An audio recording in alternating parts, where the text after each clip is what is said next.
A primeira coisa para fazer a análise de corretude é identificar os invariantes, tá? E para identificar os invariantes, a minha dica, aquilo que eu já comentei para vocês, se perguntem o que o algoritmo garante a cada iteração, né? O que ele está construindo a cada iteração. Vejam que, basicamente, o que está mudando ao longo das iterações são os valores do i, do j e do k. Nunca os três na mesma iteração, mas são eles que estão mudando, né? E eu, intuitivamente, olha só, eu estou sempre pegando o menor deles e copiando para o v. Então, percebem, se eu falar assim, alto nível, olha, os menores elementos estão sendo colocados no V, parece fazer sentido? A gente vai tentar formalizar isso, mas é essa a ideia, uma das ideias, e não só isso, como eu estou sempre pegando do menor para o maior, os elementos que eu coloco em V estão o quê? Ordenados. Então aqui vão ser 2 chutes de invariantes, tá? Que a gente vai dar aqui. Então,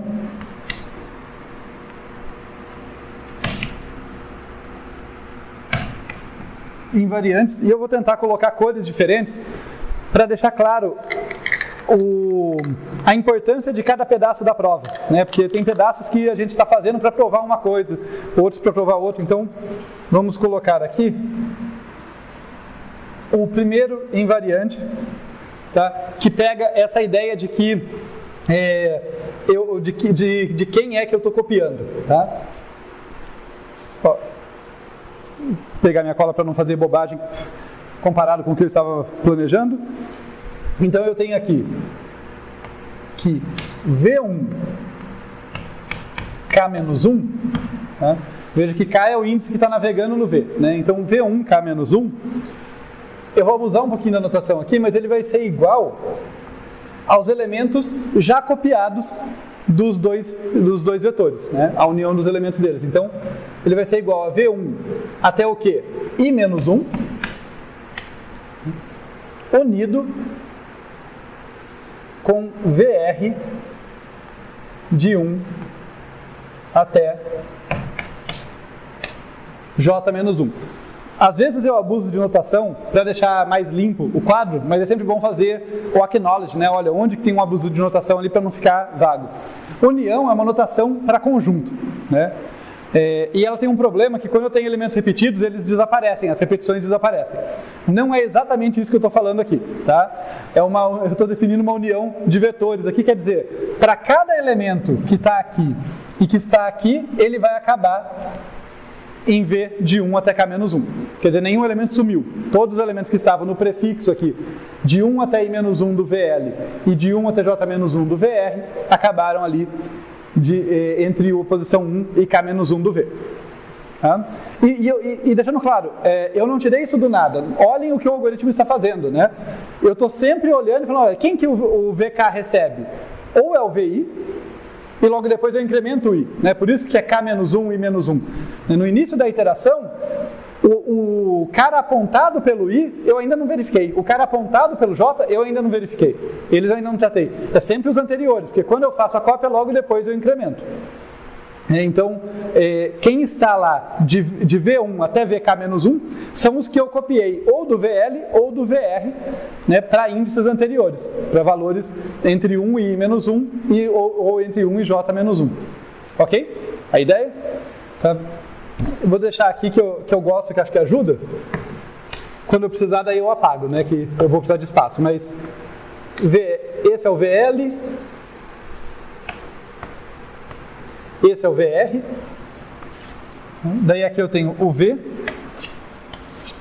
Eu acho que a figurinha ajuda bastante, que o que eu estou dizendo é que se o I está aqui e, sei lá, o J está aqui,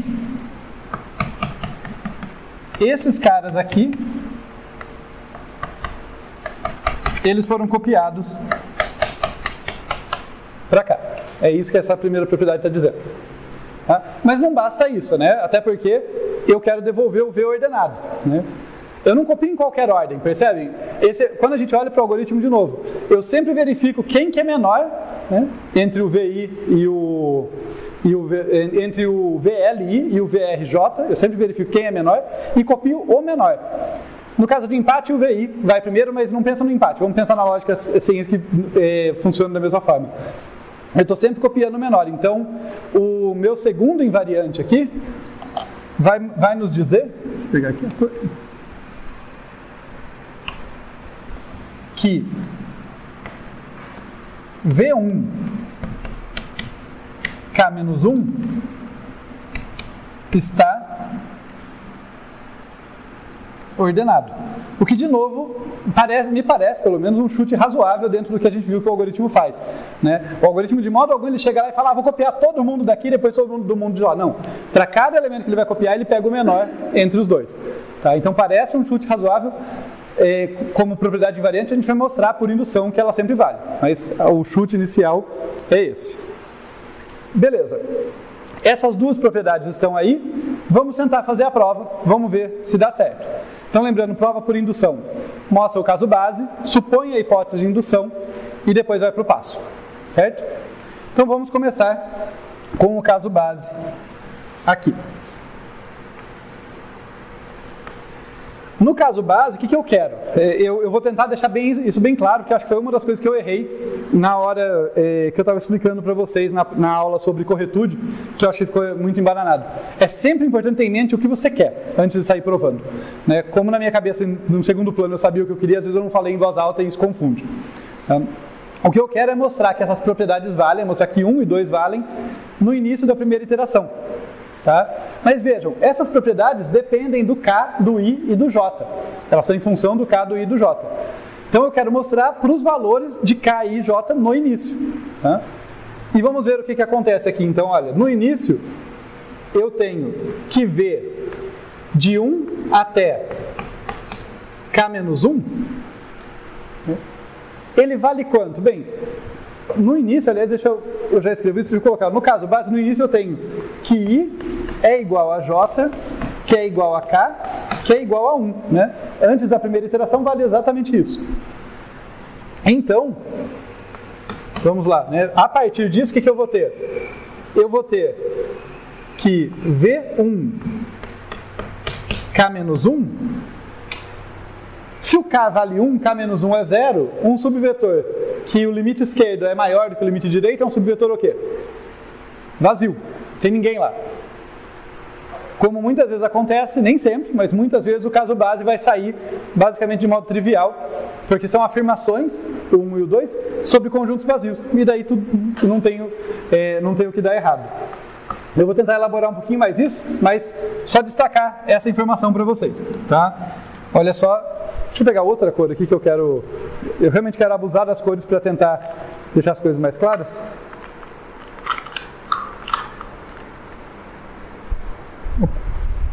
Então, só deixar claro que esse cara aqui é igual a 0 no caso base, por causa disso aqui. Então, por isso que eu posso afirmar que isso aqui é vazio. Não é sempre verdade, é no caso base que isso aqui é verdade. E daí, por que eu falo que quando é vazio, sai trivialmente? É um tipo de coisa que a gente estuda lá em lógica matemática, lógica de predicados e coisas assim, que é, se eu tenho uma afirmação, uma propriedade sobre um certo conjunto, ela só pode ser falsa, ela só pode ser falseada se algum elemento daquele conjunto, sobre o qual a propriedade vale, violar a propriedade. Então, quando eu digo que o vetor vazio torna isso aqui trivial, é porque não tem nenhum elemento para violar. Né? Vejam aqui, ó, a segunda propriedade que é mais fácil de enxergar. Eu estou falando que isso aqui está ordenado. Para estar fora de ordem, não basta um elemento, precisa de dois, inclusive. Né? Qualquer vetor com um elemento está automaticamente ordenado, porque estar fora de ordem é uma propriedade que depende de dois caras estarem com a ordem relativa invertida. Se está vazio, está ordenado. Pela incapacidade de estar desordenado. Tá? Então, eu associei essa cor com o laranja, vou colocar aqui, isso aqui, né, indica 2. Deixa eu ver como que eu ponho isso aqui. Então, 2 vale. Né? Então, a propriedade 2 está valendo simplesmente porque isso aqui é vazio. Mas não só isso, isso aqui é igual a V de 1 até... Perdão, V não. VL de 1 até I menos 1 unido, é essa união diferente aí de vetores que eu falei, não é exatamente a união de conjuntos, esse meu abusinho de notação, com um VR1 até J menos 1. Por quê? Porque, de novo, I vale 1, então isso aqui vale 0. J vale 1, então isso aqui vale 0. Portanto, isso é vazio e isso é vazio. Vazio é igual a vazio? É. União de vazios é vazio? É. Então não tem nenhum elemento dessa propriedade também vale. Essa vale porque não tem como estar desordenado, essa vale porque lado esquerdo é vazio, lado direito também é vazio. Então, essa igualdade aqui, isso ser igual a vazio já garante a 2. Agora, isso ser igual a isso, já que todo mundo é vazio, significa que a 1 vale, a 1 é em roxinho. Então vamos lá, nesse momento, estou mostrando que a 1 vale. Estamos bem? Vamos lá, vamos ver. A minha esperança é conseguir chegar até o final da prova sem perder vocês, porque eu sei que prova por corretura é sempre mais confuso. Mas beleza, caso base, sobrevivemos. Hipótese de indução.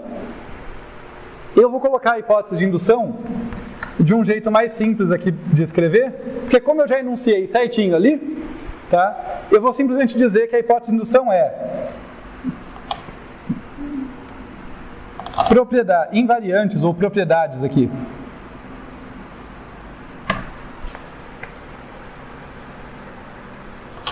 Propriedades 1 e 2 valem no início dessa iteração. Dessa iteração ou da iteração atual. Lembra que prova por indução é sempre uma prova nos naturais. Eu suponho que uma propriedade vale até i-1 e daí vou mostrar que vale para i. Só que, para não confundir, vou me esforçar para não confundir aqui, não é o i índice, o i aqui no caso é o índice, o que eu estou falando é, vale para um número, daí eu mostro que vale para o próximo. Como esse número é genérico, eu vou mostrar que 1 sempre implica o próximo, e isso vale até mais infinito. Tá? E no caso aqui, que número é esse? Tá? É o número de iterações. Não é exatamente o i, o j, está mais perto do k porque o k incrementa em toda iteração. Então eu até poderia fazer, mas eu gosto mais desse jeito, vejam se fica claro para vocês. Eu gosto de falar assim, olha, supõe que vale no início dessa iteração. Se vocês quiserem um número, fala, seja essa a L-ésima iteração. Entendeu? Porque nem todo algoritmo vai ter um índice que corresponde à iteração. Busca binária mesmo, que eu me enrolei na outra aula, é por isso. Né? A busca binária mexe com os extremos esquerdo e direito, mas ela não tem um índice contando as iterações. Então fica meio esquisito. Então, se precisar dar um nome, pega uma letra que vocês não estão chamando e fala, supõe que a propriedade vale no início da L-ésima iteração e eu quero mostrar que vale para L-ésima mais 1. Tá? Eu vou só falar, supõe que vale no início dessa e a gente vai mostrar que vale na próxima. Beleza? Estou tentando aprender com os meus erros, estou tentando evitar que a gente fique confuso. Então, supõe que as propriedades valem. Quer dizer, eu estou supondo que isso aqui vale, e isso vale para o IJK do início da iteração. E agora, o meu último e talvez mais relevante erro, eu acho que com isso a gente vai conseguir explicar bem. Como no algoritmo as variáveis mudam de nome, tipo eu faço k++, mudam de valor, perdão, não de nome, mas mudam de valor, fica muito confuso o que é o início dessa iteração, o que é o início da próxima. Né? Porque no início da próxima eu tenho i, j e k, com valores possivelmente diferentes, mas é a mesma coisa. Né? Então o que eu vou fazer é deixar bem explícito aqui, olha, agora a gente vai para o passo, e eu vou dizer o que eu quero. Queremos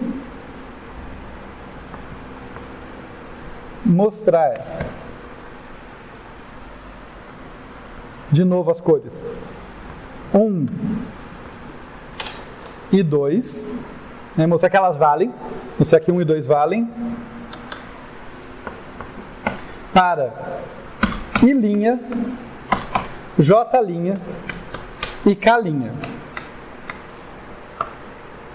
que são